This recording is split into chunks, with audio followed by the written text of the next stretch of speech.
Hello, welcome. But now again here. This is part 2 of my PlayStation collection, so hopefully I can get through a few good games here within, let's say, 10 minutes. Let's make this one 10 minutes. Okay, but let's not rush. Let's take our time. Okay, yeah, let's start off with a good one then, shall we? Good one in my collection, which I'm very happy to have actually, and that is a Delca. For the PlayStation 1, obviously, this is PS1 game collection. Again, spans over 4 discs. It is a high quality RPG. One of the first that I ever played actually on the system, which had full voice acting in it. Voice acting in games can be hit or miss. Let's not mess around here. But the voice acting wasn't too bad, and in an RPG, which usually, takes up a lot of space, they don't generally just have text, but no, all voice acting. The thing that interested me about this was its gothic style. It has a very, very gothic style, all set in England.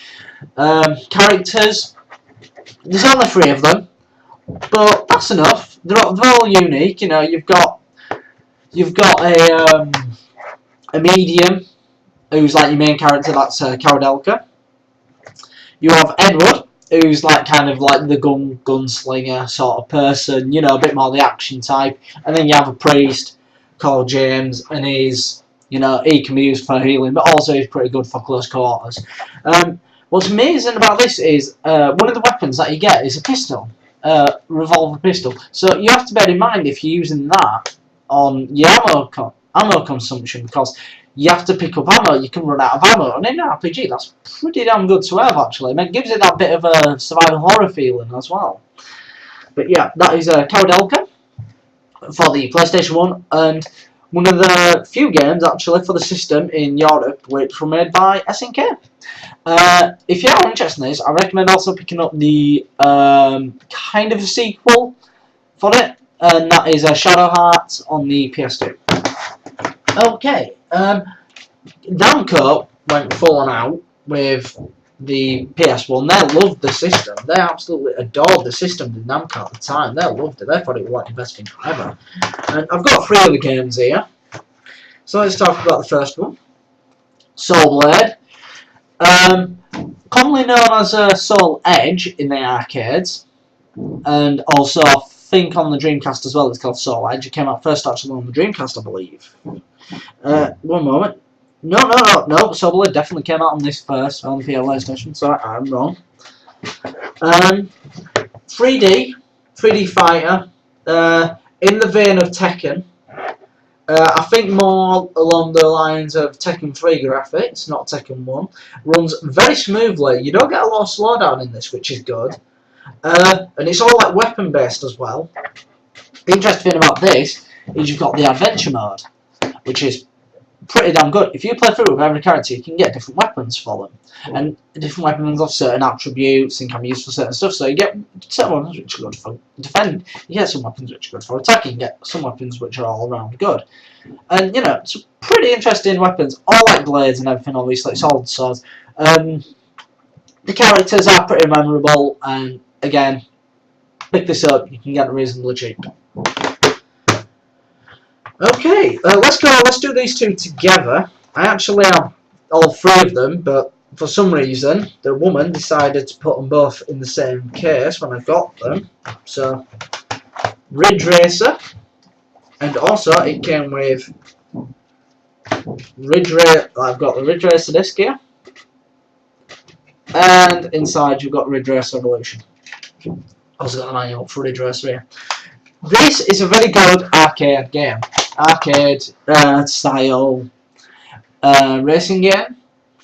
Namco were really good at the arcade porting. They were like some of the best at arcade porting. Them and Capcom were the best at arcade ports around the time.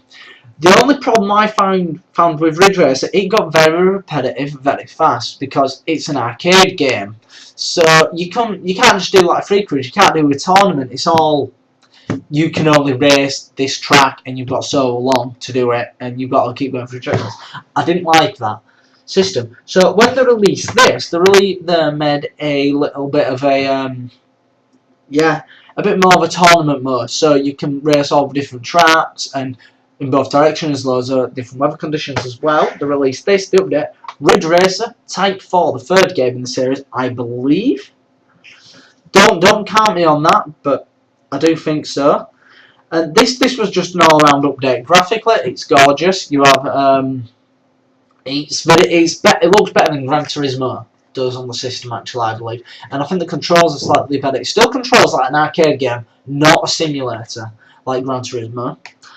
And yeah, the thing about this, you get four companies to choose from for cars, and then if you do tournament, you unlock more cars for the system. Also, you can unlock different wheel types, like tyre types or hardware types, and they're varying on whether you want to do drifting or racing or just normal.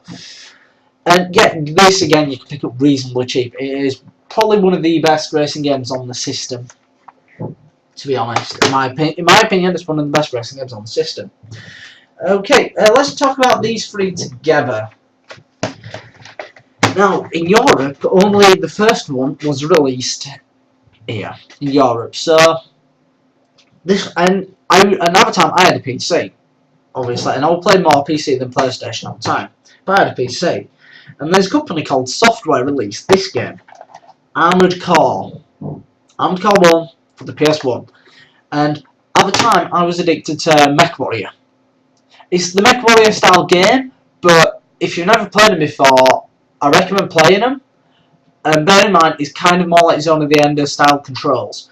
The only problem that I had with this, and actually the next two that I'm going to show you, which are in the series, is that you can't use an analog, which is understandable on this. It's understandable. But on the later games, it shouldn't be that much of a problem using analog. One for looking, the other one for movement. But only on there, so you have to use the shoulder buttons, and I found it's very clunky. But really good game, really worthwhile picking up. And as I've said, interesting thing, you can do 2-player, but not on the same screen. You can only do 2-player through the system link, which not many games utilise that. You have this one, Armored Core Project Fantasia. Ooh, you see my reflection there. Pretty much same thing, more of an update, a bit more of a yeah, but try and put a bit more of a story in. And this is like more of your tournament style game. Again, system link only. This is 2 discs. But that's my Armored Core collection. But let's talk about Armored Core very quickly. It's a good game. I enjoy it. It's all every mission. You get money after every mission. You spend your money on upgrading your mech. That's the game.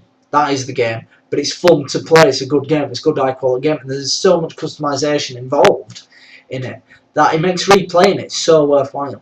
But yeah, that's the Armored Core. That's Armored Core on the PlayStation. The next lot I'm going to quickly skim through because I've already done a video on these. On this collection, so this is going to be very, very quick. But let's start from the beginning. Resident Evil 1. First instance that I had with this game wasn't actually on the PlayStation, but it was on the Sega Saturn. But when I got to play, my dad got to play me a PlayStation instead of a Saturn. I was a bit disappointed. Obviously, I came out winning in that situation.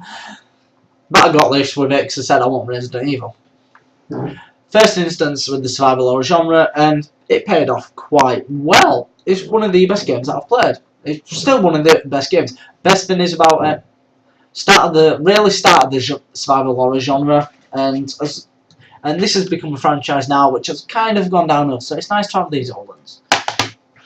They released another one just before releasing Resident Evil 2 because they wasn't finished and what happened with it. They released the director's cut. This has an easier difficulty mode. You can use the analog controls, I believe, in it as well. You also get the demo for Resident Evil 2. And yeah, and you've got more outfits. It's easier to play the game. A lot more ammo pickups. They're just overall the game generally updated graphics as well. They were one of the first instances that I've seen of a company redoing a game. Now, obviously, this is the biggest game of the franchise. The characters in this have stayed in the games. for the longest time. That is Resident Evil 2. You play as Leon Kennedy or Claire Redfield.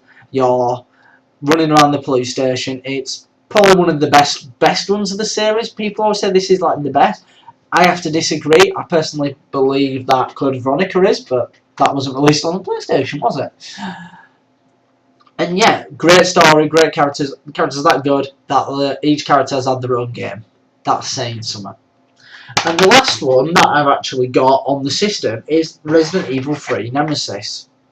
This is considered to be a bit of a black sheep for the main series. Not a lot of people like it. I prefer this over 2 because I like Jill Valentine. I think she's a better character, much more interesting than Leon. And I like Claire Redfield, but storyline's a bit meh in Resident Evil 2, and I like Jill Valentine because I played as her all the time in 1, so when you can play as her in this, I thought brilliant.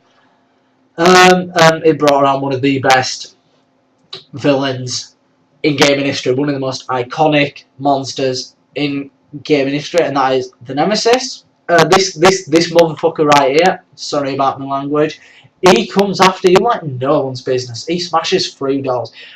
Best thing is, he's got a rocket launcher. He uses a rocket launcher.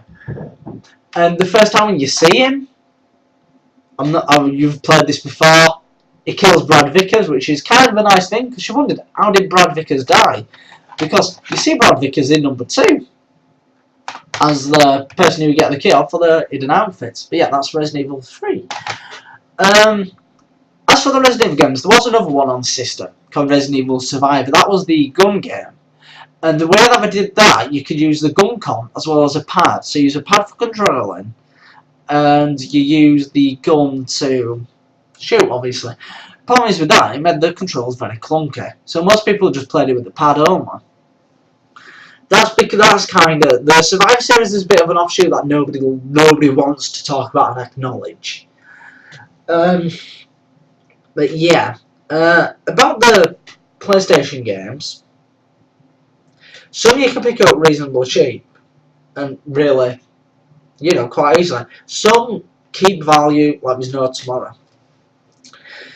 And a lot of collectors now, like, I see a lot of this on YouTube and everything, and it kind of irritates me. It's like, yeah, I've got, like, I've got Soul Blade here. I've got also Soul Calibur, actually, for the Dreamcast. I've got Soul Blade, but it's the Platinum or Greatest Hits version, so it isn't worth as much because it's a reprint. But people don't want that in the collection. I find that a bit pathetic. Don't mind me saying, the game's the same. It's the same game, and nowadays when you get a Platinum or Greatest Hits game, you get all the DLC with it nowadays, this is why it's worthwhile waiting. And I don't like these collectors who dismiss Platinum games as cheap. I don't like that. I think they should be not the same price, not as expensive, but still around the same price. Not exactly the same price, a bit lower obviously than the reprints, not the original prints. And yeah, that's something that annoys me with the PlayStation. But anyway, that's enough for that. Tell me what you think. What games you think are the best on the PlayStation? Bear in mind, I do want to get these games that you say are good. As for like certain RPGs like the Lunar Silver Star Story, I'm gonna get flagged for this of people. I've downloaded it, I've played it, not through an emulator, through my console, so my console has been modified. And I don't see what the big deal is. Seriously, I do not see what the big deal is. I might actually do. Actually, the top 10 of my PlayStation 1 games after going through what I have. But yes, anyway. Again, thank you for watching. Subscribe, comment, most of all, enjoy and keep on gaming. I've been Bullet Marv. Godspeed.